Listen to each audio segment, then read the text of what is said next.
Good morning mga tol. So may project kami ngayon ulit na magkakabit ng aircon sa Cavite and then sa Navotas. Siyempre unahin muna namin yung Cavite kasi nga may oras. And then sunod namin yung Navotas.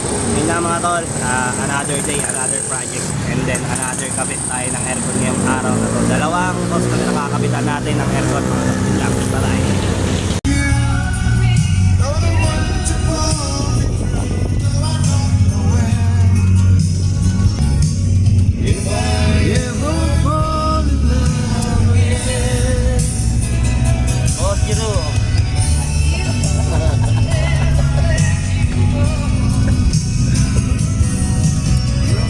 Ayan mga tol, nandito na kami sa Navotas. Ayan, Fishport. So ayan, mag-install kami ng aircon. Ayan. So syempre si Jimmy hindi na naman nakasama kasi may sarili siyang gawa. So ayan si Balat. Ayan. Ayan, ito yung bahay ng client. So dito kami ngayon sa bahay ng client mag-i-install ng aircon. Ayan si ma'am. Kung masasabi mo nasa Navotas tayo nag-install? Out of town. Out of town. Yan, kat kami sa taas. Ha? Madiya? Sige, akit muna namin yung mga gamit. Okay. Yan. So, dito ikakabit sa room.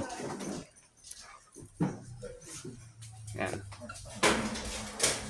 Wala pa ng abang. Abang lang. Mami, para yung wire ko nakatago po. Oo. Holding lang po. Iabang ko na po. So mga tol, nag-assemble na ako ng bracket. Si Balat naman ay guys ng molding, mga tol. So dito to sa Navotas ha, baka sabihin nyo Santa Rosa kami. Navotas to. Pang malayuan na to. So mga tol, ayan, tinitira na ni paring Balat ang pader. Bubutasan yan. Ayan. Malapot. Malapot, oh.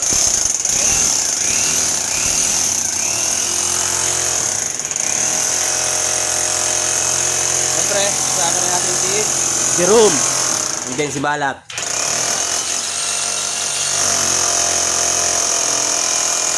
Alright. Ang mga boss, kinakabit na nila. Yeah. Yeah. So, kinakabit. Lock. Kinakabit na ng aking mabuting kumpare. Oh. Hindi na kanan no. Sa kanan no.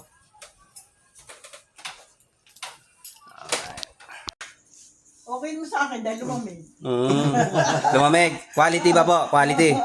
Ha? Okay naman. Masaya na po kayo. Masaksak yan. Naka Direct po yan, ma'am. direct yan, ma'am. Paano papatiin yan? Sa remote lang po. Sa remote lang papatayin. Mm. Tapos sige, pag nakabili kami ng Breaker. breaker, doon ay kakabit. Pa-connect nyo na lang, ma'am. Sa Dito, ma'am. bali ang ano nyo. Natuturo ko sa inyo, ma'am. Pero ang lamig, ma'am, no? Masaya na kayo, ma'am. Oh, masaya daw si ma'am. Satisfied siya sa gawa namin. ESE workshop. Alright, mga tol. Tapos na kami dito sa Navotas, mga tol. Susunod namin is Cavite na. Pero titignan namin kasi ang oras medyo alanganin na. At mag-aalas 5 na pero happy din namin, mga tol. Pero ngayong araw to, nakapagpasaya tayo ng isang client. Yun ang mahalaga. Siyempre, rin si Jerome. Siyempre, siya ang bida. Siyempre, hindi na makawala. Lahat naman nakikigumawa. Diba? Ganun ang kalupit.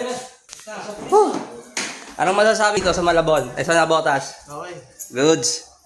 Siya, magmerienda muna tayo at pinagberienda tayo ni ma'am. Natuwa sa amin, no? Ganong ESC workshop, mga tol. So, mamaya na lang. Okay.